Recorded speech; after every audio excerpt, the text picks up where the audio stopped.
Hey guys, welcome to my studio.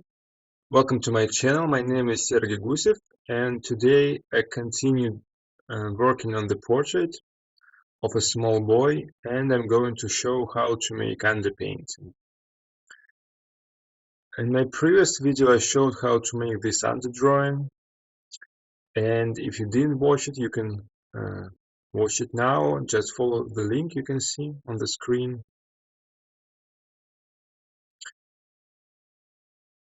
Before making the underpainting, you should spray the drawing.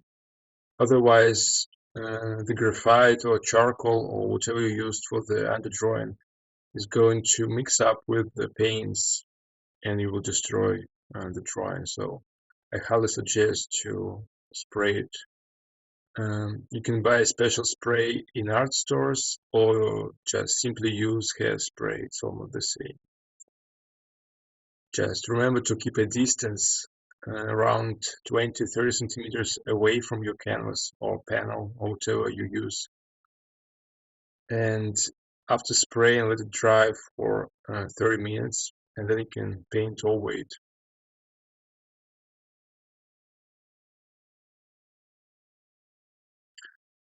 So there are several ways to make underpainting, and you can make it with uh,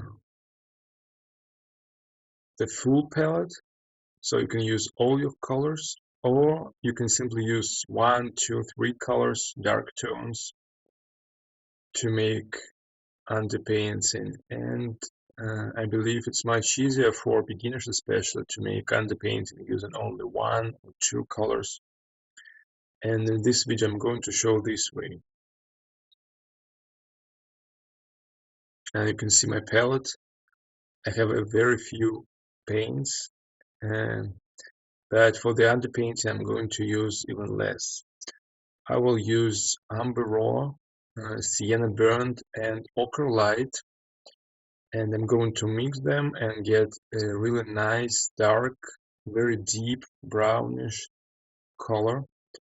And it's very easy to make it darker or lighter by adding amber raw to make it darker, or ochre yellow to make it lighter if you need so. And I usually recommend to use no white paint at all. I think it's very important to keep the paints transparent, very thin, very deep and strong in colors. And in my opinion, white paint makes them a little bit grayish, not so strong, so deep, and also dries for a long time. And I like to um, use no white at all when I make underpainting.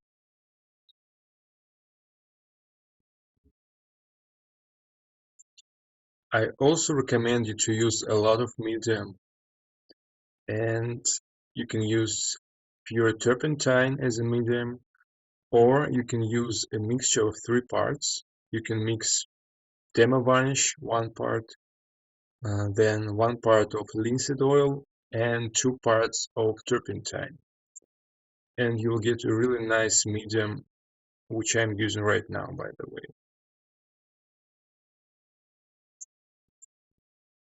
You can use any brush you personally like, and I'm using a bristle brush, a small number. You can use the same kind of brush or take a synthetic one.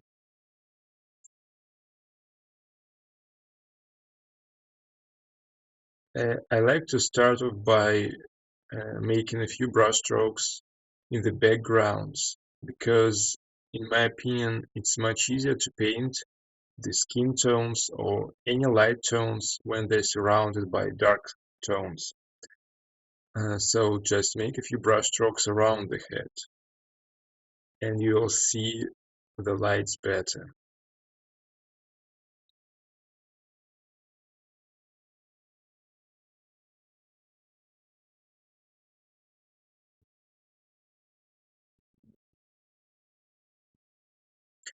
After that, I suggest to shade in the darkest spots of the head, in the darkest shadows. And usually the darkest shadows are in the eye sockets, in the nostrils, and of course, the darkest spots are the pupils of the eyes. So I usually start by shading in that places.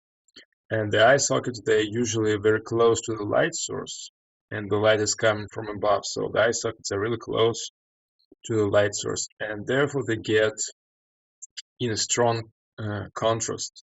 And the shadows in there are really deep and usually very dark. But please remember that you have always compared the shadows uh, with the darkest spots of the head. Let's say the darkest spot is the pupils of the eye. So when you're painting any shadow, just remember to compare those shadows with the pupils of the eyes, and you will see how dark or light they are. So if you do not compare the shadows, uh, you can make a lot of mistakes. You can make them too dark, and some people can make them completely black. And the shadows are very different. They're not the same dark. Some of them are light, some of them are dark. Just remember the basic rule that the shadows are always darker than the lights. So any shadow is much darker than any light.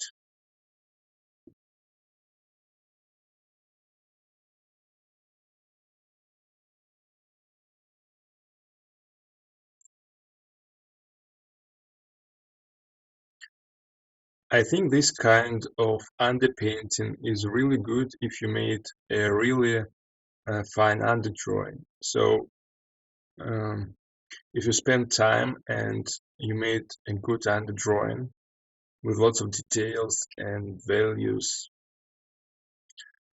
this way of using one or two or three paints is really good.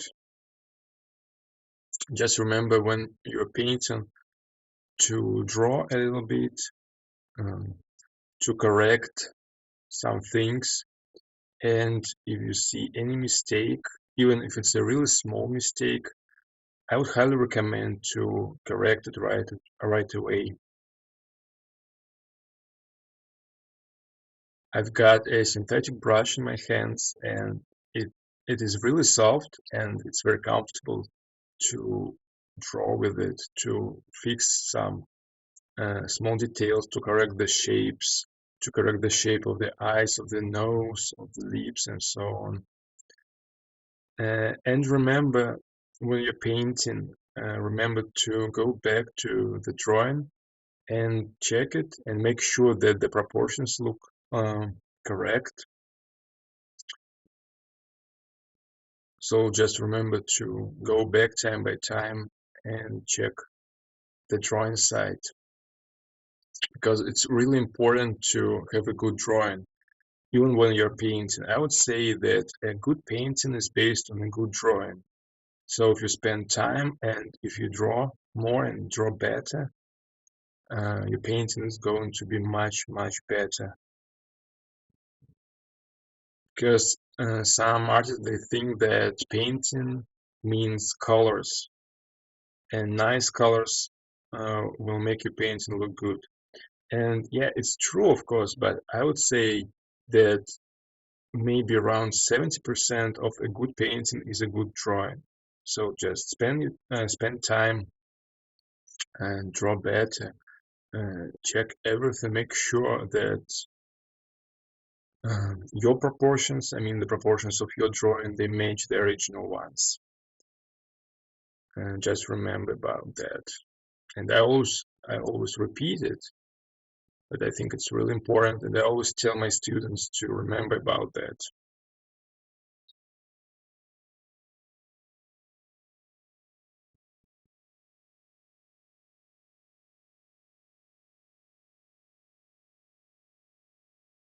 And when you paint in the shadows, you can go on and work on the lights on the semitones and darken them down a little bit. And remember, as I mentioned, that the lights and the semitones, they can be really dark, but they are never darker than the shadows.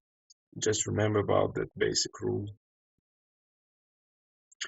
And of course, it's really important to understand the light situation. So to know where the light source is, and usually the light comes from above.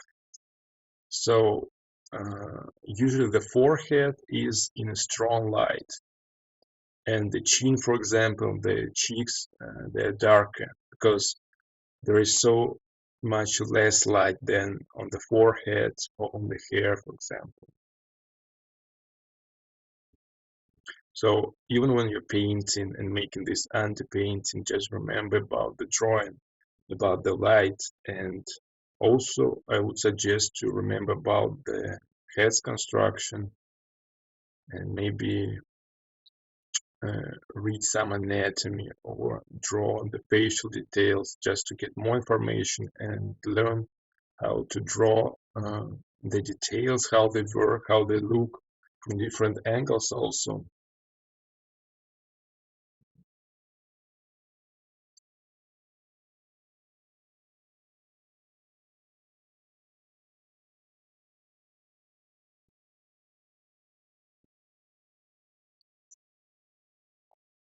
And you can note that uh, when I'm painting, I'm drawing at the same time. So I try to correct some details and maybe I'm using lines to fix the shapes, the silhouettes.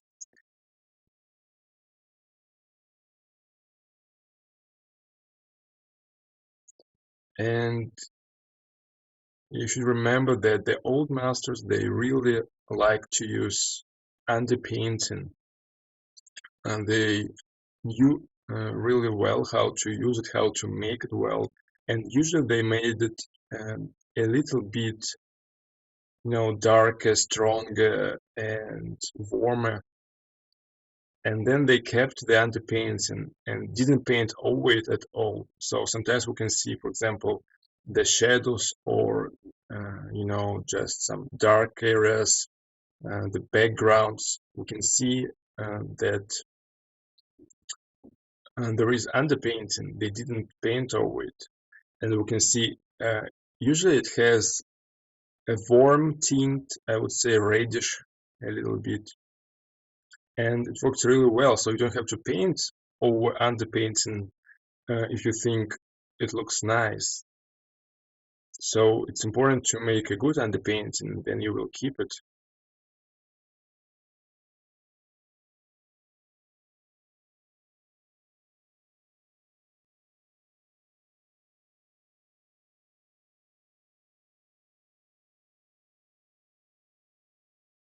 I would say it's important to make a, a very sketchy, lively underpainting.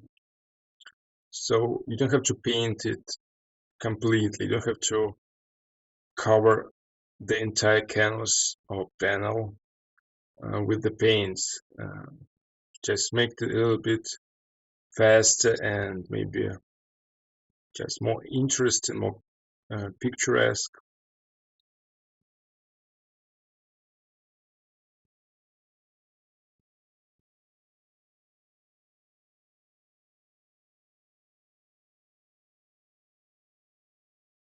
And at the end of the underpainting, just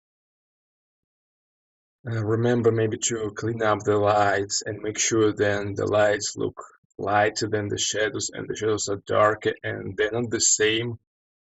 So some of the shadows are darker than the other shadows. And again, remember about the light situation because uh, it can be different actually. And usually the light comes from above, but maybe in your painting it's a little bit different. So make sure that um, the shadows are darker than the lights. And make sure then some of the shadows are really dark and The other shadows are lighter, so you have this uh, tonal difference.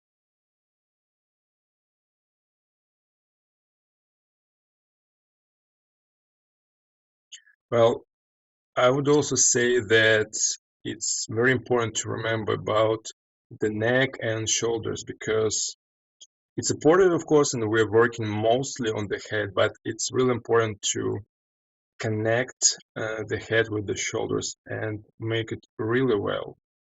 So just spend time, just draw, and you see I'm using just a few lines to draw the neck and just to outline the shoulders and just make sure it looks correct and alike.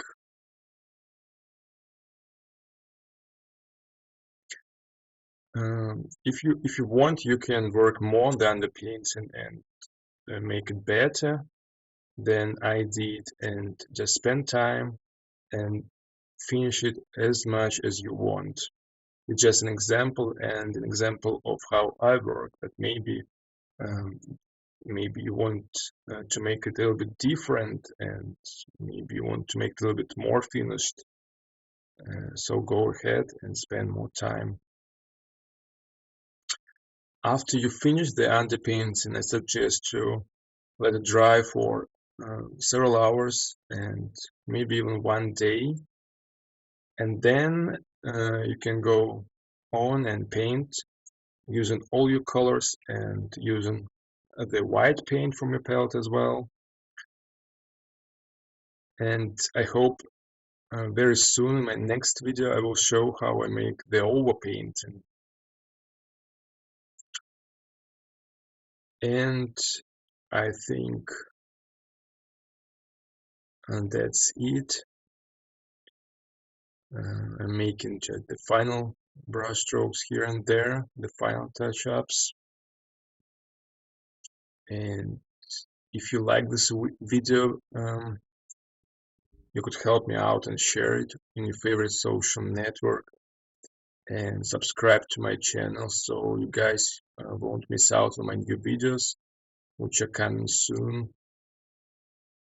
And I hope you liked it, and I hope it was helpful for you and educative. Thanks for watching, and good luck with your paintings, and see you in my next tutorials. Bye. Bye.